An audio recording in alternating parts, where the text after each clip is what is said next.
Hi, I'm over to TheAllSeeingCam. We back to the channel with another one. We just reacted to the video of Minister Louis Farrakhan speaking about Kanye West and Kyrie Irving. It looks like Kyrie Irving himself went on Instagram Live to break silence and to give us a little bit of backing on how he feels about everything going on with him. We know too much of the truth.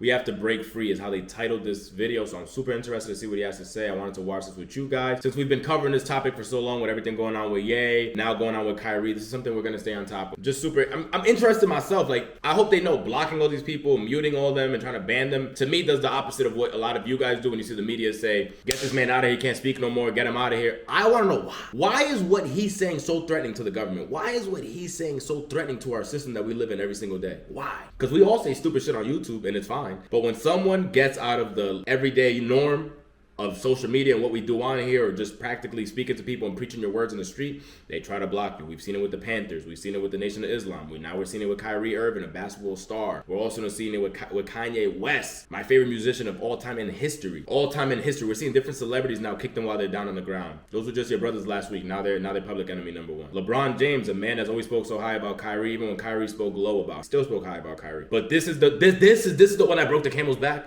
This is why now LeBron's like, nah, I can't stand with that man. Nah, I can't. Let's get into this and actually see this live. Kyrie. I'm gonna ask y'all from my soul to yours, please do not get distracted out here. Please do not fall victim to what the system is putting out there. It's a lot of misinformation. It's a lot of trauma going around. It's a whole lot happening in our world. And the system wants you to be depressed, wants you to be in a state of being that is low vibrational, all right? It's a change and it's a shift in what's going on in our world right now. And I'm letting you know, I'm not being arrogant or anything like that, but from 1981 to 1996, this millennial generation, I hope y'all know, we're here to shake some stuff up. But in order to shake some stuff up, right? And the next generation, Gen Z, is gonna come right after, so they're watching this, right? Then you got my kids' generation, which is very young. But I got on here to say this, please do not get distracted out here emotionally. Yep.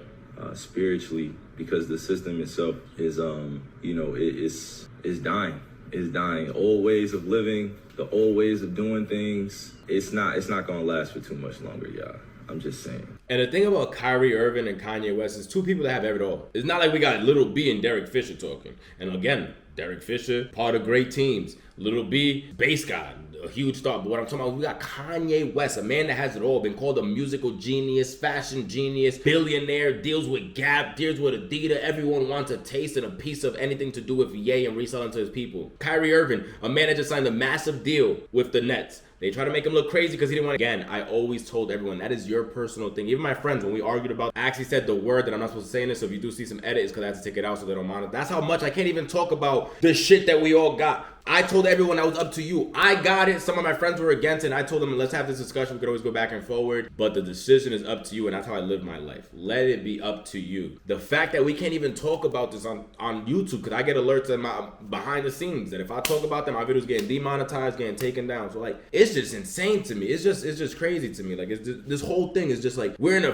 place of freedom, but are we really? That's always the question that I always have in my head. And the older I keep getting, the more I think about it, because we're so conditioned on hearing, this is the freest country in the world. You can do whatever you want, say whatever you want, until you say and do what they don't want you to say and do. Then you can't do or say whatever you want. It's like, come on, bro. And I don't know anything, right? I don't know all superstars, Giants, Kyrie Irving, one of the best point guards ever. Specifically because to keep putting himself in front of the media over and over and over. Come on. Those that understand, that are aligned, it's for a reason. What's going on around here, that y'all paying attention, because without us making a change right now and shifting our consciousness, our kids they're gonna fall victim to this system too. And the system I'm talking about it's a myriad of objective topics that we follow since we were kids, which is sex, love, relationships, religion, culture, class, finance, entertainment, media, social platforms at this point. Please do not fall victim to these things that are being manipulated and controlled. Please do not. Please do not. We have so many truth tellers out here that are doing the right things. And I could point them out, but you have to have your own level of discernment once you're consciously awakened to what's really going on. And I could go on and on, but look, I have to speak in general topics because it gets too mixy, you know what I'm saying? But I hopped on here specifically to share something with y'all. My generation, the millennial generation, we gotta be better. We gotta be better. My millennial generation, we gotta be better. We know too much of the truth. And sometimes that will put us in places where we're fearful or we have anxiety. And in order to make. I've lived my entire life, like I always tell you guys. I'm open up with a lot of things in this channel, and I've told you guys a lot about myself. But anxiety has always been my number one mental, thing that I always battle is myself. My biggest opponent ever is me, bro. Everything I do, I have anxiety. Should I go outside today? Should I go to the club today? I turn on the news, somebody got shot. Damn, do I really want to go outside? Somebody just got popped down the street. Like, bro, my life is controlled by anxiety. Like, it's crazy. It is insane to me.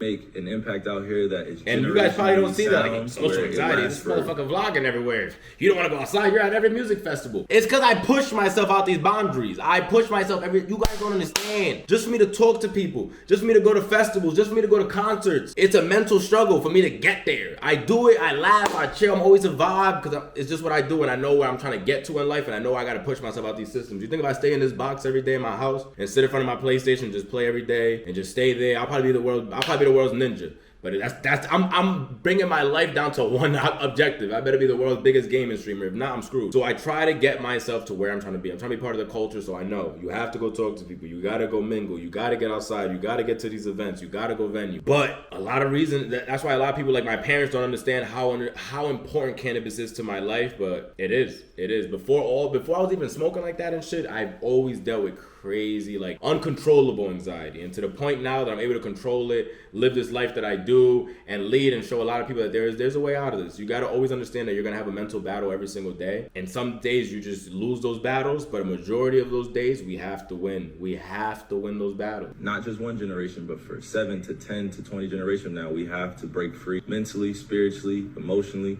physically. You know what I'm saying? It's not easy to do it, but we have people out here that are willing to extend a helping hand and do it. And I went live on this main page because I know that, some people are going to take this as, oh man, this guy's, what is he talking about now? This guy thinks and it's like, it's not even about that. I don't even have energy to give that to give to that today, or any point in my life. But I will tell you this, we got to be better. We have to protect our youth. We have to protect our ways of life. We have to protect the kids that are looking up to us. So my millennial generation, this is a call out to you. No, real talk. This is a shout out to you. As Gen Z's watching and our older generation is waiting for us to take control of the wheel and lead our world into new places, new ways of thinking, because it's not happening, without the proper techniques and strategies. It's not happening if we're not prepared. So, and I say my generation because the millennial generation is because we help create a lot of these social platforms. We've helped create a lot of these trends. Again, I'm gonna take that as a request from Kyrie Irving to continue going and continue trying to bring not only funny, not only sneakers, not only unboxings, not only, oh my God, did you see what rapper got slapped yesterday, but also bringing some stuff like this that's just a talking point. I always tell you guys, I don't care what side you stand on. You can hate Kyrie, you can love Kyrie, you can hate Kanye, you can love Kanye, you can hate the way that they think, you can love the way that they think. I'm just here to open up a talking point for us to both sit here, both sides can share their point of view, and I just want to know what you guys, please always come with respect. Because that's the only way your comments will ever get taken off, but that's the only way I'll ever catch you in real life and have to slap the fuck out of you. But other than that, just always come with respect, and you can say whatever you like. I'm always curious to hear both sides, and I always want to hear what you have to say. But if we start blocking each other, silencing each other, and canceling each other, how will we learn? How would our future classes not have the same questions that Kyrie had, that Kanye West had, and many other people have had? Comment down below. Let me know what you think about this. I do feel bad. I'm not going to lie to you. I do feel bad for Kyrie Irving. I feel bad for Kyrie. I feel bad for Kanye West. Do I stand with what they say? Do I stand with what they do? That's not the point of this. The point of this is that we're watching two men that are great get slapped around in the media just to show us. You guys don't understand. You guys are laughing and pointing and like, yo, they should be canceled. They're doing that so you can think the way that you think. So you never get out of line. So you don't ever ask about any of that. Why? Because the day you do is the day you will be put out and will be slapped around. I'm sure if my channel ever blows up, hopefully it doesn't come back to bite me. And if it does, I will stand with every word I said. Like I love to say, until the next one, I'm out of here.